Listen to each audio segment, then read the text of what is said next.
Assalamualaikum warahmatullahi wabarakatuh. Salam sejahtera untuk kita semua. Para hadirin yang saya hormati, pertama-tama marilah kita panjatkan puji serta syukur kehadirat Allah Subhanahu wa taala. Atas izin dan rahmatnya lah kita dapat berkumpul dalam forum diskusi 4 kali ini dalam keadaan sehat walafiat.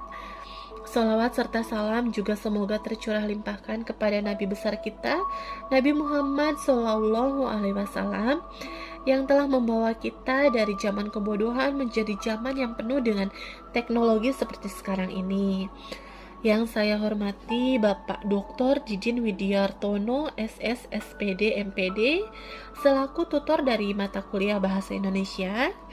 Yang saya hormati para rekan mahasiswa UPBJ CUT Sorong angkatan 2021.2. Pada kesempatan kali ini, izinkan saya untuk menyampaikan sepatah dua patah kata tentang dampak sosial dan ekonomi dari COVID-19 ini. Sebelum kita masuk pada pembahasan dampak sosial ekonomi, sebelumnya apa sih yang dimaksud dengan COVID-19? Sebagai masyarakat Indonesia tentunya kita sudah tidak asing lagi dengan yang namanya COVID-19. COVID-19 ini adalah sejenis virus yang berasal dari satu keluarga dengan virus SARS dan virus flu lainnya. Penyakit ini disebabkan oleh novel coronavirus yang pertama kali diidentifikasikan merebaknya di Wuhan, Tiongkok. Diberi nama novel coronavirus 2019 atau lebih kita kenal dengan istilah COVID-19. Sebelumnya penyakit ini disebut dengan 2019 nCoV. Nah, pandemi COVID-19 ini telah menjadi bencana yang begitu besar pada kesehatan dan kemiskinan di abad ini yang terparah.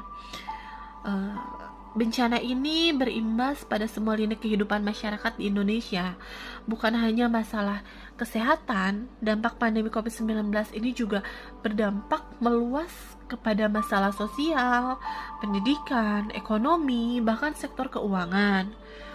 Berdasarkan dari data Badan Nasional Penanggulangan Bencana, BNPB, Republik Indonesia, jumlah pasien dari COVID-19 per tanggal 13 November 2021 kemarin yang terinfeksi COVID-19 atau yang positif COVID-19 mencapai 4.250.516 orang. Nah, pandemi ini menyebabkan beberapa pemerintah daerah dan pemerintah pusat menerapkan kebijakan pembatasan sosial berskala besar atau lebih kita kenal sebagai istilah PSBB. Dampak dari PSBB inilah yang berimplikasi terhadap pembatasan aktivitas masyarakat Indonesia, termasuk aktivitas ekonomi, pendidikan, aktivitas sosial, dan aktivitas lainnya. Dari menurunnya aktivitas masyarakat Indonesia ini berdampak pada kondisi sosial ekonomi masyarakat Indonesia, khususnya masyarakat rentan akan kemiskinan. Oleh karena itu, pemerintah baik di pusat maupun di daerah mengeluarkan berbagai kebijakan-kebijakan untuk menanggulangi pandemi COVID-19 ini serta kebijakan-kebijakan yang bersifat penanggulangan terhadap dampak dari sosial dan ekonomi dari pandemi COVID-19 ini. Namun, menurut data dari Kementerian Koordinator Bidang Perekonomian Republik Indonesia, meski di tengah pandemi COVID-19 ada sedikit angin segar. Data dari Ekonomi Digital Indonesia pada tahun 2020 kemarin menyebutkan bahwa Indonesia secara ekonomi digital bertumbuh sebesar 11% dibandingkan tahun sebelumnya. Angka tersebut merupakan angka yang tertinggi dibandingkan negara-negara tetangga kita, yaitu Malaysia, Filipina, Singapura, Thailand, dan Vietnam.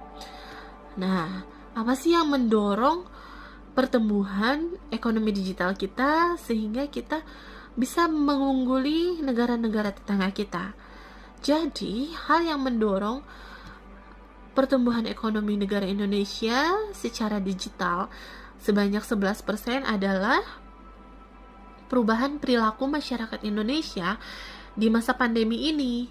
Jadi, masyarakat kita yang lebih banyak beraktivitas di rumah itu lebih memilih untuk melakukan less kontak ekonomi. Apa sih less kontak ekonomi? Jadi, segala bentuk kontak ekonomi dibatasi dengan berbelanja daring atau yang lebih kita kenal dengan e-commerce. Nah, dan melakukan segala aktivitas pekerjaan, aktivitas pendidikan, dan lain sebagainya melalui pertemuan virtual. Nah, pandemi COVID ini juga membuat beberapa konsumsi dari masyarakat Indonesia meningkat, terutama dari kebutuhan tentang konsumsi produk kesehatan dan daya tahan tubuh, seperti vitamin dan suplemen. Kebanyakan masyarakat Indonesia membelinya secara virtual atau secara daring melalui e-commerce yang sekarang banyak bermunculan. Nah, pergeseran pola konsumen masyarakat inilah yang mendorong UMKM yang tadinya melakukan usaha melalui konvensional berubah menjadi turut beradaptasi dengan era digital sekarang melalui e-commerce. Nah, menurut riset, sebanyak 1 dari 5 pelaku usaha e-commerce itu adalah pengguna baru. Jadi, mereka adalah UMKM yang semasa pandemi ini beradaptasi ke era digital atau era e-commerce. Nah, berdasarkan data tersebut, menurut saya, kita dapat menanggulangi dampak sosial dan ekonomi dari pandemi ini dengan melakukan beberapa perubahan, termasuk pola kita dalam berjualan yang tadinya konvensional berubah mengikuti era yang sekarang sedang ada, yaitu mengikuti era digital melalui e-commerce. Nah, dalam hal ini mahasiswa juga perlu berpartisipasi sebagai generasi milenial dalam era digital, yaitu sebagai digital talent. Jadi kita harus ikut berpartisipasi sebagai pelaku usaha e-commerce sekaligus juga sebagai potensi pasar dalam negeri. Hal ini bisa sangat-sangat menekan tingkat merosotnya perekonomian masyarakat Indonesia, terutama bagi UMKM dan para pegiat usaha kecil. Nah, selain kita juga harus beralih pola usaha dari konvensional menuju e-commerce, kita juga jangan lupa untuk tetap menerapkan protokol kesehatan yang baik dan benar, yaitu dengan cara mencuci tangan dengan sabun, dengan air mengalir tentunya secara rutin. Apabila tidak ada air mengalir, kita bisa dengan cairan pembersih berbasis alkohol. Lalu kita harus menutup mulut dan hidung ketika batuk atau bersin, menjaga jarak, lalu hindari kontak dengan siapapun yang menunjukkan gejala seperti demam atau flu. Dan jika kita atau keluarga, sanak saudara atau anak atau suami demam, batuk, flu, dan ada keluhan-keluhan yang merujuk kepada COVID-19, sebaiknya segera cari bantuan medis. Jadi kita bisa menanggulangi COVID-19 ini dengan segera.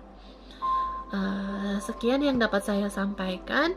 Semoga pembahasan saya tentang dampak sosial ekonomi COVID-19 di Indonesia bisa bermanfaat bagi kita semua. Bila ada kata-kata yang salah, yang tidak berkenan di hati para hadirin semua, saya mohon maaf sebesar-besarnya. Terima kasih. Wassalamualaikum warahmatullahi wabarakatuh.